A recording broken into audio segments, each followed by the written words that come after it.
Olá, tudo bem? Sejam bem-vindos ao meu canal, Felipe Darotti, e especificamente ao programa Convite à Lucidez, que é mais um espaço onde a gente pode dialogar um pouquinho sobre o mundo. Vou tentar evitar um pouquinho essa questão da linguagem formal para poder falar cara a cara com vocês, tanto que eu não uso teleprompter, não costumo usar PowerPoint nas minhas entrevistas, nas minhas palestras, enfim, nos meus cursos. Eu gosto de falar olhando para as pessoas e agora estou falando aqui olhando para a câmera, né? A nossa ideia é sempre trazer algum tema do cotidiano, né? Algum tema especificamente do mundo contemporâneo. Eu acho que estamos vivendo um período um pouco complicado, né? Um pouquinho complicado em relação à ansiedade, os estudos todos mostram isso, as pessoas cada vez mais depressivas, cada vez mais ansiosas.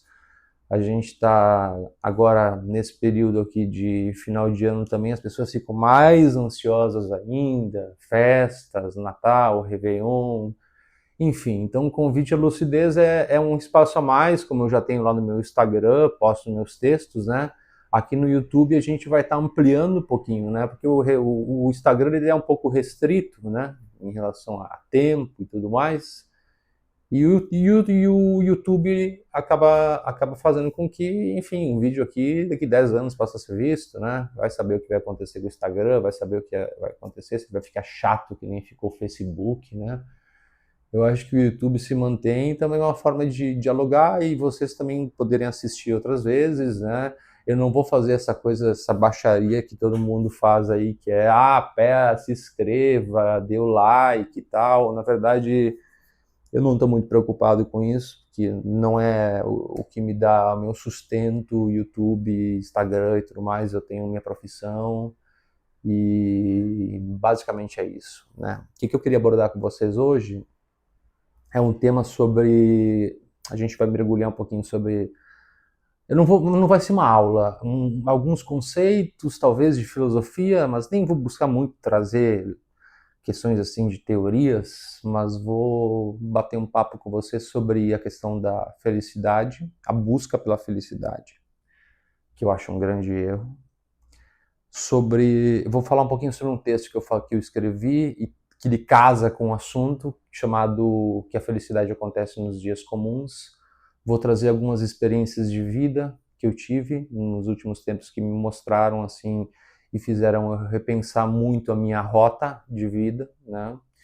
E vou estar falando sobre temas que talvez possam gerar um interesse de vocês. Bom, inicialmente eu diria assim, todos os meus temas vão estar envolvendo filosofia, tá? Mas não essa filosofia chata de academia, tá? Onde os professores escrevem, será um artigo para 8 pessoas lerem, né? Eu acho que a filosofia ela tem um papel muito maior do que isso. A filosofia está muito presente na nossa vida e está mais presente do que a gente imagina, tá? Desde a graduação até a pós-graduação, mestrado, doutorado, a filosofia ela sempre foi a arte de questionar. Sócrates já fazia isso, que é o pai da filosofia, e questionar um pouco o sentido da vida, principalmente o que é a vida. Talvez hoje ninguém chegou a uma conclusão específica sobre isso, né? Tinha até um programa na TV Cultura um tempo atrás que o apresentador perguntava, né, o que é a vida? Essa pergunta parece ser tão simples de responder, mas eu diria que é uma das perguntas mais difíceis de se responder, porque ela é muito complexa, né? O programa continua, mas tá chato hoje em dia, eu não assisto mais. Na época era muito bom. E o que é a vida? Se você for perguntar para algumas pessoas vão dizer que, sei lá, é você ter um Jaguar, uma Ferrari, você viajar para BC no verão, ou você viajar para Orlando para não encontrar nenhum brasileiro. Brasileiro ridículo, né? Adora ir para lugares que estão cheios de brasileiros, né? Então, assim, isso mostra que quanto o dinheiro não é nada, né? Você pode ter o dinheiro suficiente que você acaba agindo como gado. E não o gado, essa breguice, Lula, Bolsonaro e tal. Gado que eu digo é que eu acho que 95% das pessoas pensa, e talvez, sim, aliás, não pensa, e 5% reflete, pensa um pouco sobre a vida. E quando você começa a refletir, pensar sobre a vida, você acaba se isolando um pouquinho. Você acaba ficando muito mais, assim, preferindo o silêncio em detrimento de outras coisas, em encher a cara final de semana e tudo mais. Talvez comigo tenha acontecido isso, né? Desde que eu mergulhei muito nos últimos tempos na filosofia, nos livros e tudo mais, eu acabei me tornando uma pessoa que não sai mais, e também pela questão da idade, né? Cara com 41 anos saindo em festa é uma coisa meio brega, né? Primeiro que é brega e segundo que você não tem mais energia para isso, tá? Então, para muitas pessoas a felicidade pode ser isso, para outras pessoas a felicidade, a vida vão te responder que é você ter uma família legal, é você ter saúde e tudo mais, o que eu acho legal. Mas eu acho que todas as pessoas, se você for perguntar um pouquinho a mais, elas vão dizer que a felicidade, a filosofia, né, o que é a vida, ela é a busca pela felicidade. E aí, senhoras e senhores, que eu queria abordar com vocês e já começar esse assunto, que é o grande erro que a gente, como ser humano, comete. Porque essa questão da busca pela felicidade parece uma coisa do tipo, vou no mercado buscar uma coisa, buscar a felicidade, ou seja, tá lá, é só ir, pegar e vou ser feliz, sabe? E na verdade é totalmente contrário a isso, sabe? A felicidade, ela não acontece, hoje em dia, não acontece nos momentos extraordinários. As pessoas, em geral, elas esperam chegar a sexta-feira, o feriado, o final de semana, esse período de festas de final de ano para ser feliz. Por quê? Porque vão estar longe do trabalho e aí vão ser felizes. Quando, na verdade, a felicidade ela acontece nos dias comuns. E antes de entrar nesse assunto, o pior de tudo que está acontecendo hoje no mundo contemporâneo é que a felicidade está muito baseada na validação online. O livro que eu escrevi, o primeiro, em maio de 2025, chamado A Ensandecida Geração do Like, ele aborda basicamente só isso, sabe? As pessoas hoje baseiam a felicidade, né, nas redes sociais. E rede social, em geral, é um lixo. Ela é necessária, eu acho que as pessoas devem ter, mas elas devem ter um cuidado e também não devem ser dependentes das redes sociais. Eu particularmente uso, porque profissionalmente para mim é importante, né? Hoje em dia eu já tive convite para ir trabalhar, em ser colunista em jornal, não me pagava o suficiente, não estava afim, odeio também que a pessoa vai ter uma coluna minha, vai clicar e, sei lá, assine para ler. Não quero isso. Então eu prefiro postar meus textos, minhas crônicas em outras plataformas, né? Mas essa questão da validação online, ela é ridícula. Ela é a cara, assim, da mediocridade. Porque quanto mais cristalina for a água do mar, quanto mais linda for aquela foto do café da manhã, quanto mais foda for o hotel que você tá, parece que mais feliz você está. Quando na verdade é um erro. Vocês têm noção que você pode fazer qualquer coisa com uma foto? Aí a pessoa do outro lado, que está lá na sua vida, que não conseguiu viajar porque apertou, porque teve que pagar conta e tudo mais, vê aquilo e acaba se sentindo depressiva. Tem estudos que mostram isso. Tem estudo na Inglaterra com 1.000 jovens, que eu já citei em outras podcasts, enfim, que eu falei, que jovens, pegaram 1.000 jovens, né? E jovens que ficam de 5 a 6 horas em redes sociais. Todos eles tiveram 60% de depressão. Por quê? Porque eles tinham muito da comparação da vida deles com o que eles viam nas redes sociais. E a rede social é algo totalmente fake. Começa já no fake do seu rosto.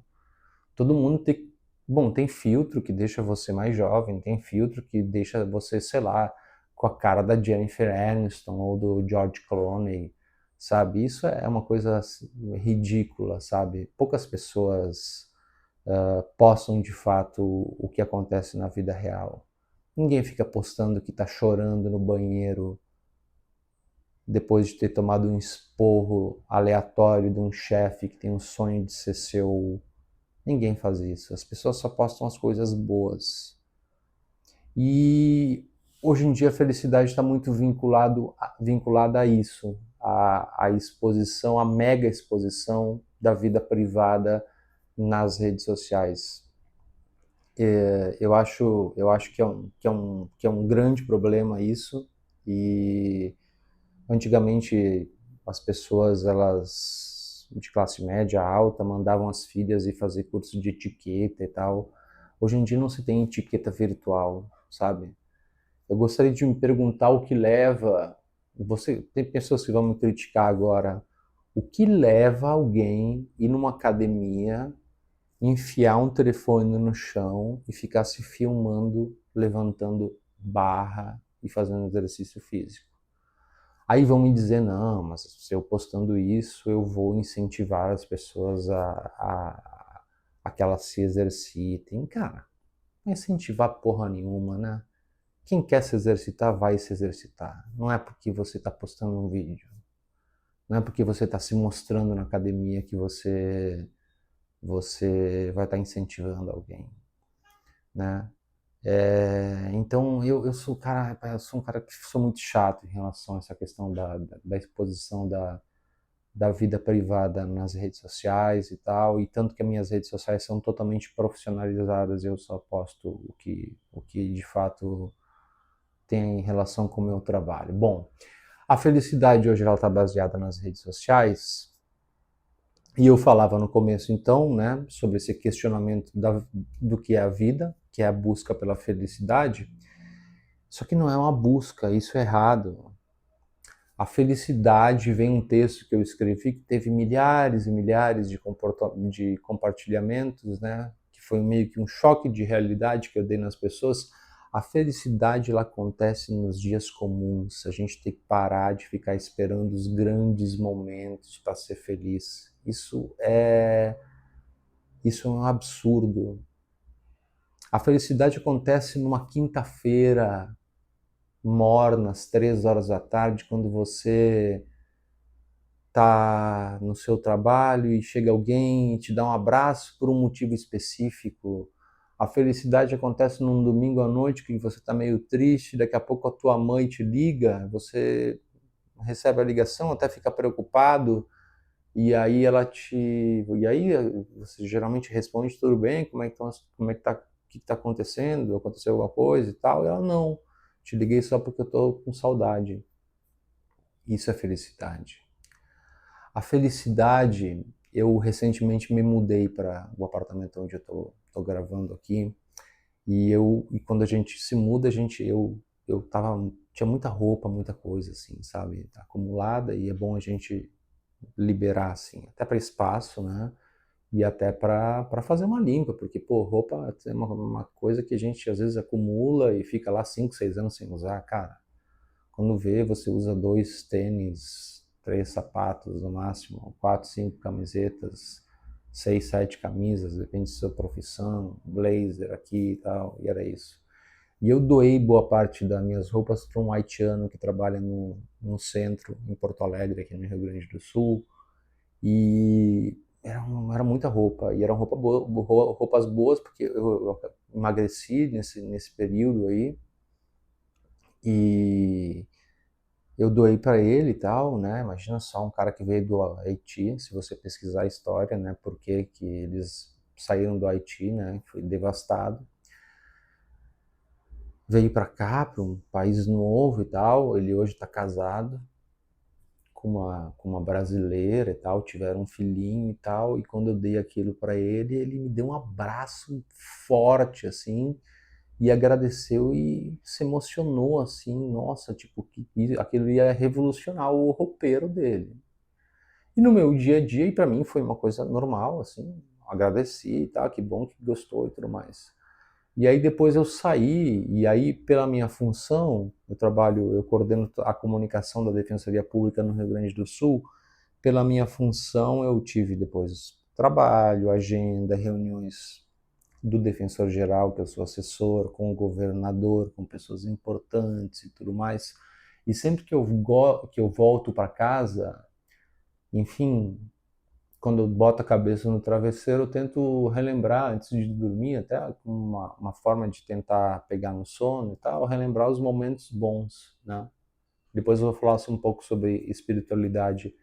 E eu tive momentos que teve governador, que teve autoridades, que teve isso, que teve aquilo, mas a coisa que mais me deixou feliz naquele dia foi o abraço que eu recebi do cara, que não tinha quase nada, que deve ganhar um salário mínimo, mas que aquilo foi um presente que ele nunca esperava e que para ele mudou completamente. Para mim não significou tanta coisa. Depois eu me dei conta de como a gente deixa passar determinados momentos, né?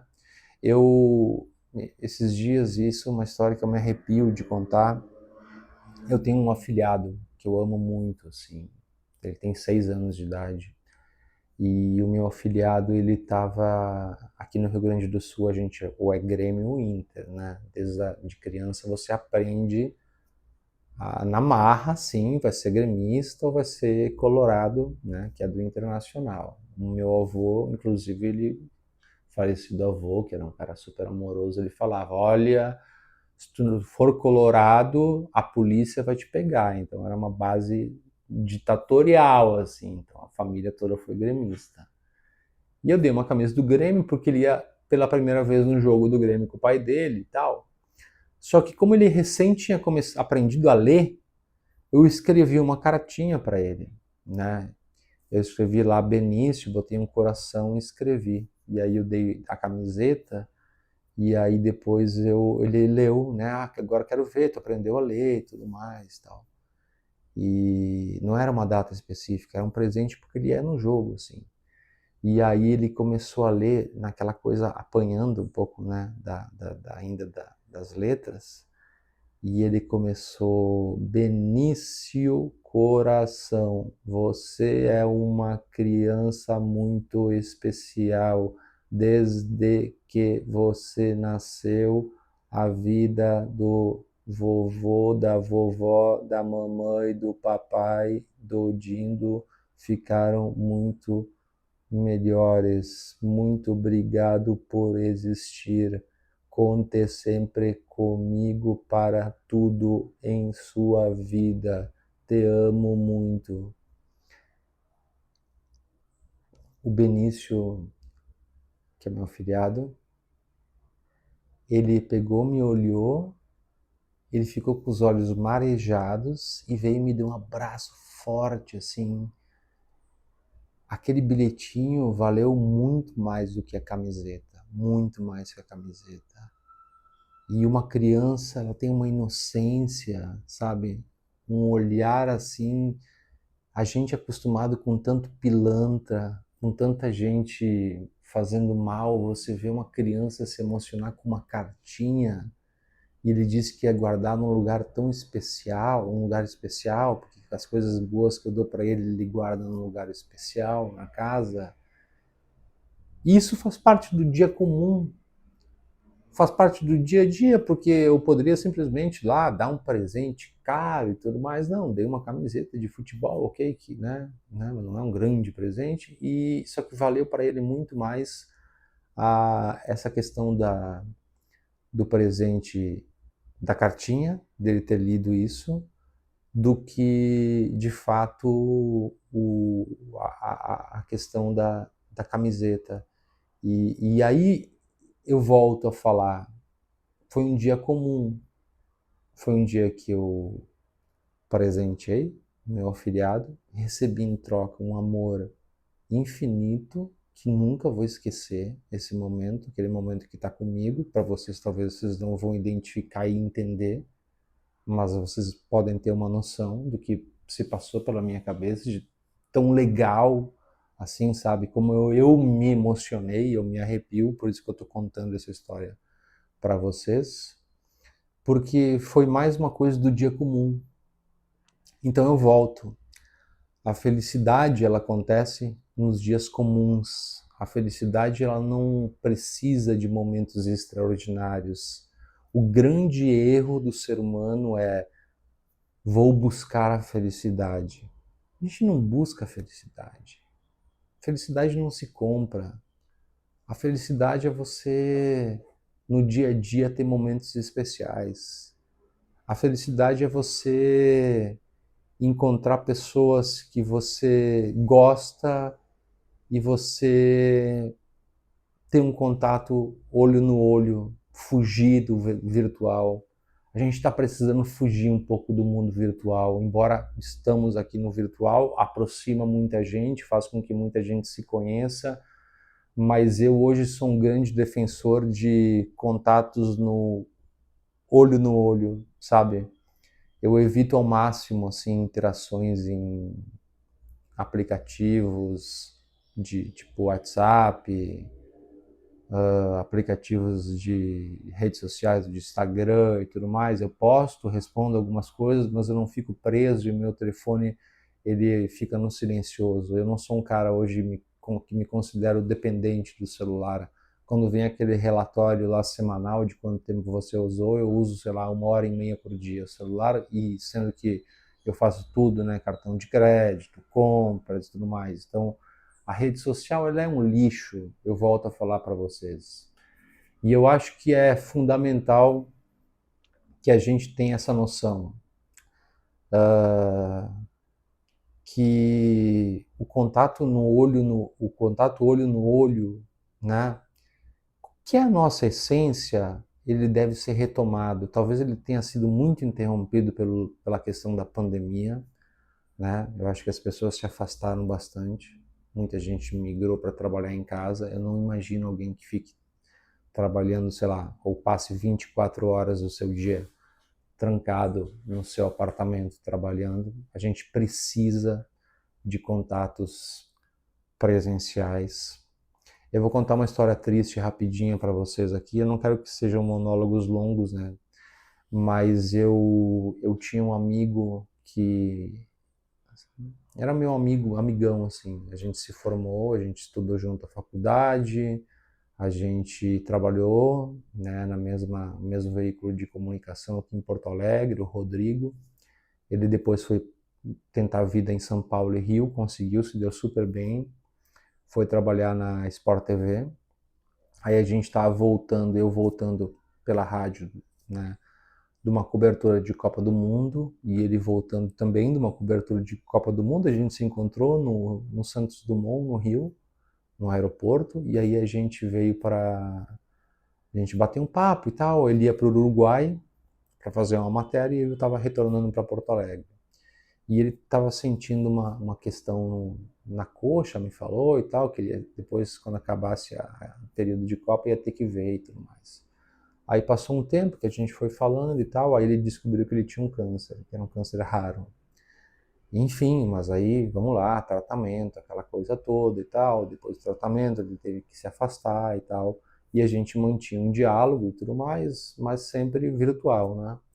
Ele se recuperou em tese e tudo mais, e eu sempre naquela correria do trabalho, que a gente está sempre refém, né, do trabalho, trabalhando muito. E ele sempre, a gente tem que se encontrar, começou muito assim intenso, a gente tem que se encontrar presencial, a gente tem que bater um papo, sabe, sair um pouco do mundo virtual. Isso que era, sabe, faz bastante tempo.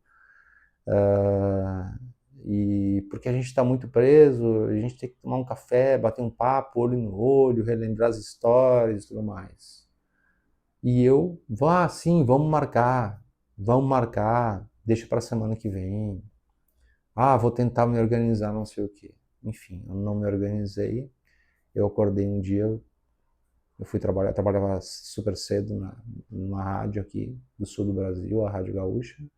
e eu acordo com a notícia da morte do Rodrigo. Ele teve um câncer raro, né? E ele já estava, quando ele me mandava já essas mensagens, ele já estava no paliativo, ele sabia que ia morrer. E até hoje eu tenho o WhatsApp dele, da conversa, e ele falando disso, sabe? Da gente se encontrar presencialmente, porque o que ele queria era bater um papo, conversar, porque ele sabia que não tinha mais muito o que fazer, né? Então, a gente fica sempre procrastinando, a gente fica muito nessa questão de deixar a vida passar, deixar, vamos marcar para a semana que vem, vamos marcar para o mês que vem, não, vamos fazer um churrasco tal, vamos fazer isso, aquilo, e no fim a gente acaba não fazendo. Eu acho que é um grande erro também que a gente tem que tentar corrigir no mundo contemporâneo, não ficar simplesmente trabalhando e chegando em casa se enfiando para ver um Netflix e achar que a vida é essa. A vida ela é uma só, ela é muito maior do que isso. Esse ano eu lancei 2 livros, eu tô com outros 3 prontos, sabe? Se eu fosse ligar para o que as pessoas fossem falar e tudo mais, eu não ia fazer nada. Então, assim, às vezes a gente tem que fazer um esforço também para ter esse contato presencial.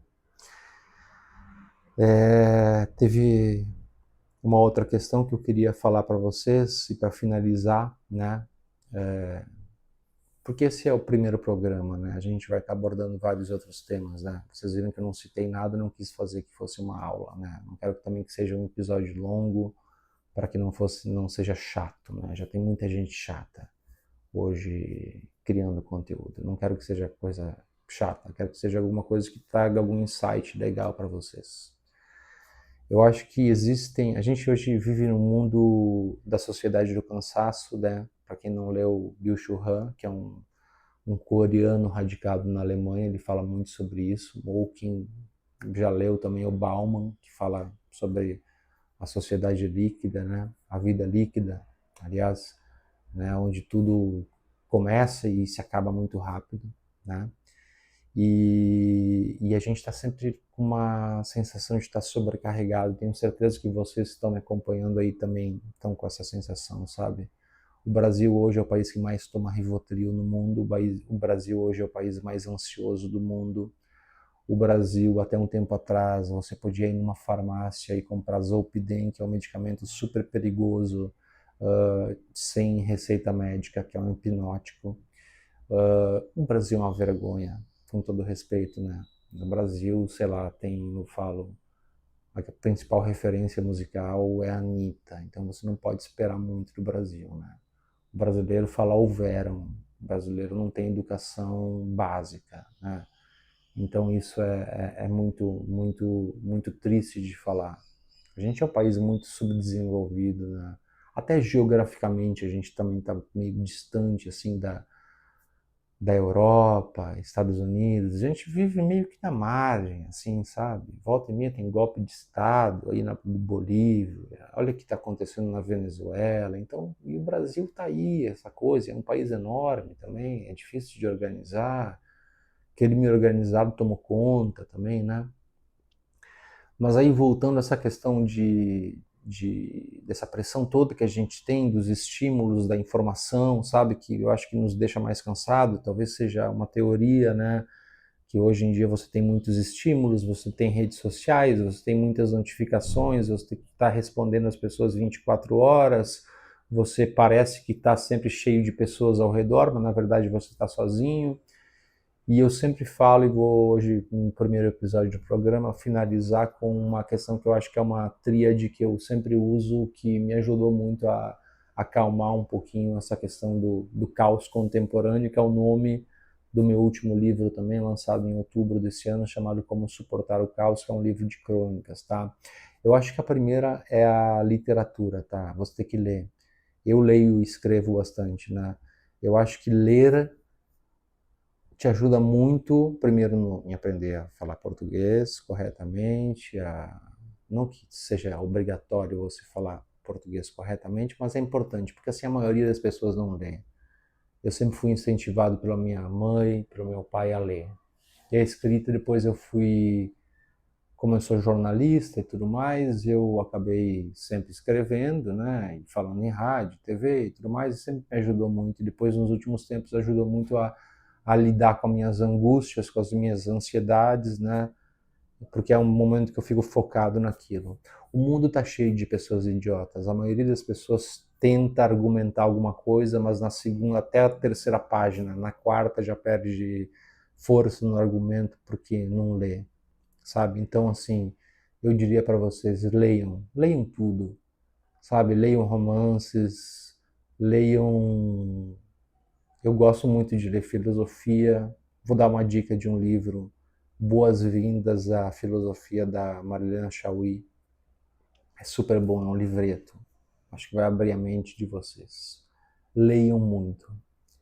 Isso é fundamental. Escrever, pode ser, tem gente que gosta, tem gente que não gosta, mas leiam, isso é importante.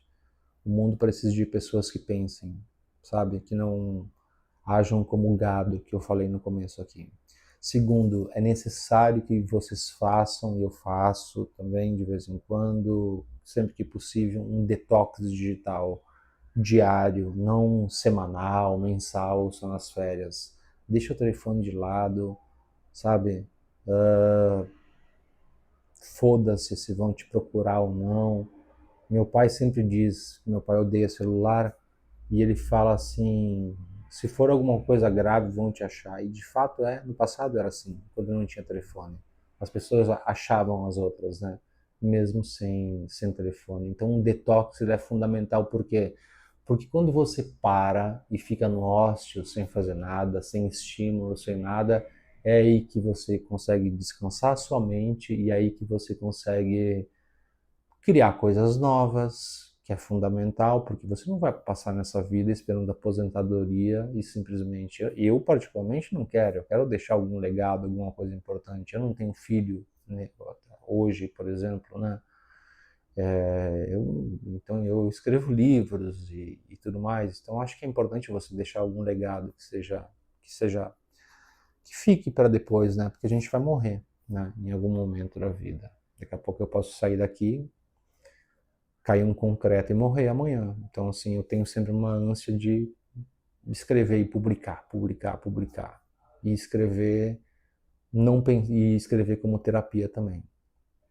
Detox digital fundamental, assim, sabe, para você voltar à conexão com a natureza, ter plantas em casa, cuidar, regar, sabe, ter contato com a terra, fazer coisas sem celular. A gente está muito refém de smartphone. Cara, isso é bizarro.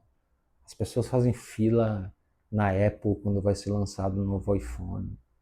Isso é, isso é o fim dos tempos do mundo pós-moderno, sabe? As pessoas vão lá, pagam uma fortuna para ter um iPhone que, sei lá, que ele é um 15 para o 16, que mudou, sei lá, uma coisa mínima, tá? Paga uma fortuna para isso.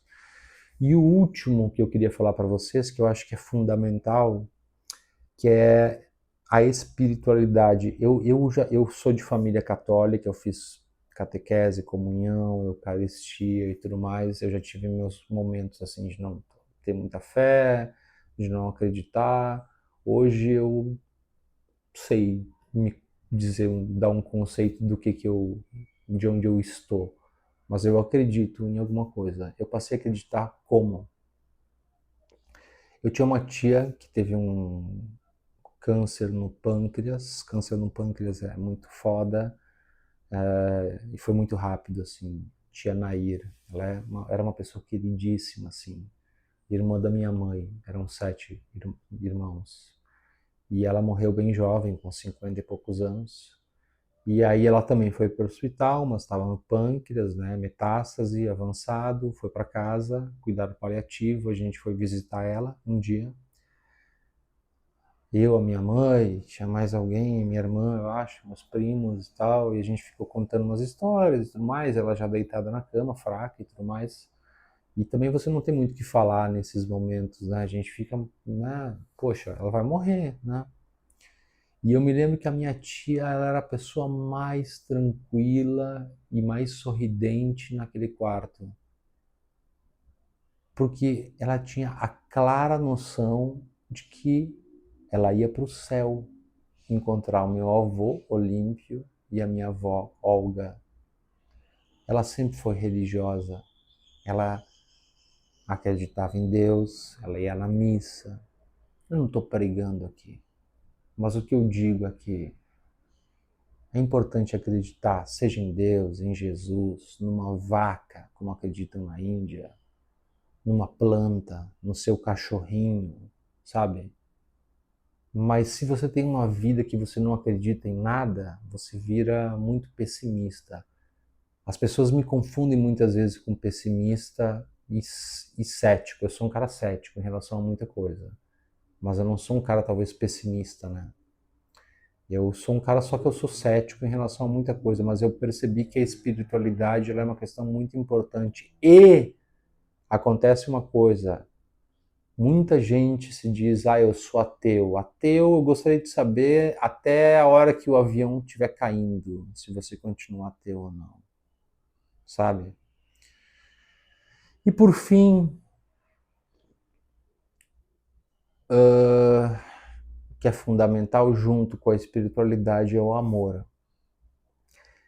Não só o amor romântico, sabe? Eu digo amor em geral, amor teu pai, tua mãe. Eu felizmente tenho meus pais vivos. Amor pelos teus irmãos, amor pelas pessoas que de fato você tem uma relação que te passa em paz e tranquilidade.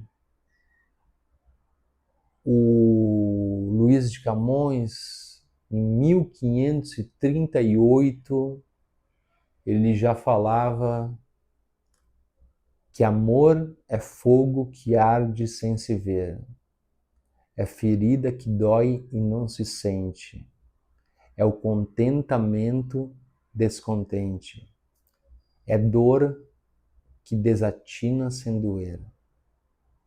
Esse é um trecho do soneto. 1538, Luís de Camões. Vocês imaginem que em 538 não tinha luz, não tinha Wi-Fi, não tinha absolutamente nada. As pessoas possivelmente elas estavam mais preocupadas em não ser comidas por animais selvagens. E ele, no auge da sua sabedoria, já escrevia sobre o amor e via no amor a importância. Então, o amor também, junto com a espiritualidade, é fundamental. A pessoa que ama, vocês já perceberam que em geral ela não enche o saco? Uma pessoa que está amando, aí eu estou falando do amor romântico, ela não enche o saco? Uma pessoa que está de fato feliz consigo mesmo em termos de amor, ela não enche o saco? Eu acho que o amor é importante, está faltando um pouco na nossa humanidade. Era isso. Nosso monólogo foi um pouco longo hoje, foi o primeiro programa do Convite à Lucidez. Espero que vocês tenham gostado. Depois eu vou responder aí, quando possível, os comentários.